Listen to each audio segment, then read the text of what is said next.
जय गुरु जी। कल 29 जुलाई को ना मैं जैसे ही अपने रूम में एंटर किया, मैंने सोने के लिए, मैं लेटी हूँ, अभी आंखें बंद करी तो मैंने देखा गुरु जी सीढ़ियाँ चढ़ रहे हैं और गुरु जी के हाथ में एक ढोल है बहुत बड़ा और वो बजा रहे हैं और बोल रहे हैं ढिंग ढिंग गड़क कड़क ढिंग ढिंग गड़क कड़क। तो मैंने बोला आप ढोल क्यों बजा रहे हो, क्या हो गया? तो अश्विनी मेरे साथ बैठे थे, मैंने अश्विनी को बोला सुनो गुरु जी ना ढोल बजा रहे हैं, पता नहीं क्यों, कोई बात होगी, कोई खुशखबरी होगी, कुछ कह रहे होंगे, इसलिए ढोल बजाने आया। तो मुझे समझ नहीं आया। थोड़ी देर में ऊपर आए तो मुझे ना वो पापड़ बहुत पसंद है जो वहाँ पर मिलते हैं, जो रोड पे लेके घूमते हैं ना, 10 रुपीज़ का एक पापड़ आता है। तो गुरुजी इतनी देर में वो टोकरा जो होता है ना, टोकरी, उसमें पापड़ लाए। उसमें से एक पापड़ मेरी गैस के ऊपर गरम करते हैं क्योंकि मैं ठंडी चीज़ नहीं खाती। मसाला डालते हैं और कहते हैं ये ला पापड़ खा पापड़। तो मैंने बोला अच्छा ठीक है, मैं पापड़ खाने लग गई। तो मैंने अपने हस्बैंड को बोला सुनो मेरे लिए पापड़ लाए हैं, देखो पापड़ खा रही हूँ मैं। कहते बढ़िया है, बैठे बैठे अपना दर्शन भी करो और खातिर भी कराओ। मैंने कहा मुझे क्या पता, खातिर तो वो कर रहे हैं, ये तो वो जाने।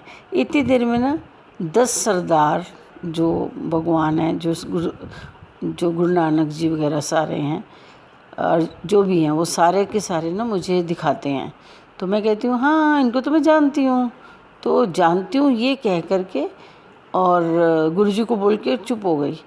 और फिर मैं 1 सेकंड के बाद सोचने लगी आंखें खोल के, यार मैंने तो प्रणाम भी नहीं किया, नमस्ते भी नहीं करी, कैसी बेवकूफ़ों को मैंने ऐसे ये बोल दिया कि मुझे जानते हैं। पता नहीं क्या हुआ, मुझे कभी कभी कुछ हो जाता है, भगवान को देखती हूँ और कुछ भी नहीं कहती और बाद में पछताती हूँ। इतनी देर में गुरुजी मुझे कहते हैं एक लेडी को लेके आए मेरे पास। मैंने कहा ये कौन है? कह रहे हैं ये किसी की मदर इन लॉ है। मैं कहा अच्छा, इसकी उम्र 169 ईयर है, इसने जब तब से ये उम्र पाई है। मैंने कहा वो वाह, ये तो बिल्कुल नॉर्मल लग रही है। कह रहे हैं जब तब से पाई है ना तो नॉर्मल ही लगेगी। तो मैंने कहा ये क्या करने आई है? कहते हैं ये ना अपनी उम्र दान करने आई है, ये चाहती है कि मेरी उम्र जो है ना अच्छे लोगों को मिल जाए। तो मैंने बोला अच्छा तो मेरे घर क्यों आई है? कह रहे हैं ये किसी के घर जाना है, कोई फैमिली है वो बहुत अच्छी है, उसको ये चाहती है कि उम्र दे दे अपनी, तो ये चाहती है कि तू वहाँ चल और वहाँ सत्संग कर। तो मैं कहती हूँ ठीक है गुरुजी। तो गुरुजी मुझे कहते हैं ये 2-4 लोग हैं, इनको भी साथ ले जा, इन्होंने बड़े कर्म बनाए हैं, जब वहाँ सत्संग सुनेंगे ना तो इनके कर्म कट जाएंगे। तो मैं उन 2-4 लोगों को कॉल कर देती हूँ और हम लोग उनके घर पहुँच जाते हैं। वो आंटी भी चली जाती हैं, 169 ईयर की जिसकी एज है वो भी आ जाती है। तो वहाँ पर हम बैठते हैं और सत्संग करते हैं। सत्संग कर रहे होते हैं तो एक आंटी बोलती है मैं ना वैष्णो देवी का प्रसाद लाई हूँ सबके लिए। तो वैष्णो देवी का प्रसाद लाई हूँ, लेकिन जब वो अपना बैग खोलती है तो देखती है वैष्णो देवी का प्रसाद तो घर पे ही रह गया। तो इतनी देर में क्या होता है कि वो बातें करने लगती है। तो उनकी एक डॉटर आती है, वो एक अंगूर लाती है और आम लाती है। तो कह रही है चलो चलो ये सत्संग में प्रसाद में बांट देते हैं। तो मैं कहती हूँ हाँ ठीक है बांट देते हैं, कोई बात नहीं, फल भी तो भगवान खुश होकर खाते हैं हमारे गुरुजी, सबको बांट देते हैं। गुरुजी बैठे हैं लेकिन गुरुजी किसी को दिख नहीं रहे। एंड वो लेडी है उसकी 169 ईयर एज है और मैं ये बोलती हूँ कि ये आंटी आई हैं, इन्होंने जब तक से अपनी एज बढ़ाई है और बड़ी प्योर एज है इनकी, ये अपनी एज को दान करना चाहते हैं, इनको गुरुजी ने भेजा है। तो जिसको उम्र चाहिए होगी गुरुजी बता देंगे, वो ये उनको उतनी उम्र दे देगी। तो उन्होंने कहा ठीक है।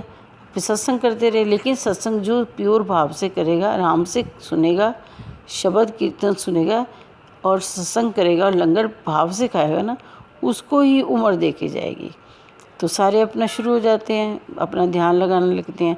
उनमें से एक आंटी खड़ी होती है और कह रही है तुम सिर्फ शब्द ही सुनाओगे? मैं तो सारे रास्ते, अब मैं यहाँ तक सुनती आई और मैं सारे रास्ते ये शब्द ही सुने, तो मेरे को ना एक काम है, मैं वो करके लंगर टाइम तक पहुँच जाऊँगी। तो गुरुजी ऐसे ही आँख खोल के देखते हैं, उसे कहते हैं देख मूर्ख, जबकि बता भी दिए कि ये उम्र दान करनी है, फिर भी ऐसे बोल रही है। चली गई। उसके बाद वो चली गई कि मैं लंगर समय तक पहुंच जाऊंगी। उसके बाद जब वो चली गई ना, फिर धीरे धीरे करके लोगों ने लंगर खाया और लोग लंगर खाने के बाद भूल गए कि वो आंटी एज देने आई थी, लेकिन किसी को याद ही नहीं रहा। तो मैंने गुरुजी को बोला, लोग तो उठ के चले भी गए हैं, ये वाली बात तो हमने सत्संग शुरू होने से पहले ही बता दी थी। तो कहते हैं हाँ हाँ, वो जब तक की उम्र थी ना, जब तक से हासिल की थी ना उसने, इनको क्या पता जब तक क्या है, भूल भुला गए। उन्होंने सोचा ये बातें हैं, ये बातों से कुछ होता थोड़ी है, तो इसलिए जब तक एंड हुआ तब तक ये चले गए। जब सब लोग चले गए तो मैं हैरान हो गई। मैं उठी, मैंने उनके अंकलों को मिली, उनमें से एक दो अंकल ने मेरे को अच्छे से जय गुरु जी भी किया। फिर थोड़ी देर बाद मैं जब बाहर निकलने लगी तो पीछे वो लोग बातें करने लगे। एक आंटी लाई थी कि ये उम्र देने आई है, दे के तो गई नहीं, ये तो ऐसे ही जा रही है।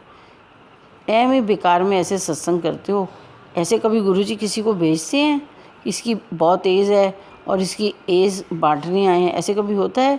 पीछे ना गॉसिप शुरू हो गई। उनकी फैमिली में एक दो संगत थी और बाकी उनकी पूरी फैमिली थी।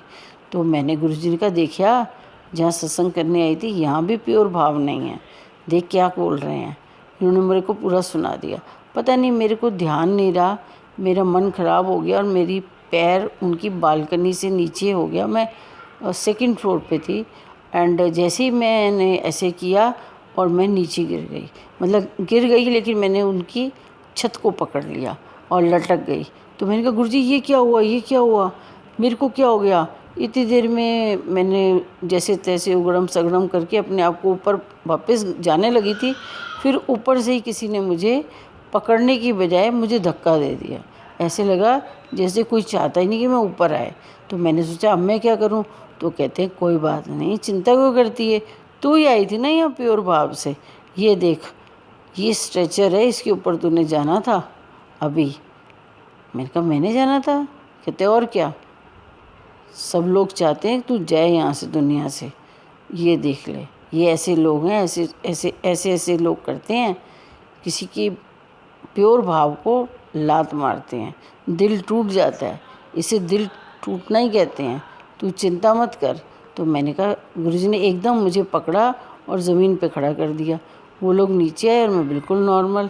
जब मैं बिल्कुल नॉर्मल तो वो आंटी नीचे आई जिनकी एज 169 थी। उन्होंने कहा मैं अपनी उम्र तुझे दान करती हूँ, चल तू खड़ी हो जा और चल अपने घर। तो मैंने कहा ये क्या हुआ? तो कहते हैं तू ही तो आई थी प्योर भाव से यहाँ पे, तू ही तो सबको बताने आई थी, तू ही उसको लेके आई थी, लेकिन किसी को चाहिए ही नहीं था, इसलिए मैंने तुझे दे दी। जा तू घर जा, ऐश कर, खुश रह। इसीलिए तो तेरे घर आकर ढोल बजा रहा था मैं। तो मैंने कहा ढोल बजा रहे थे?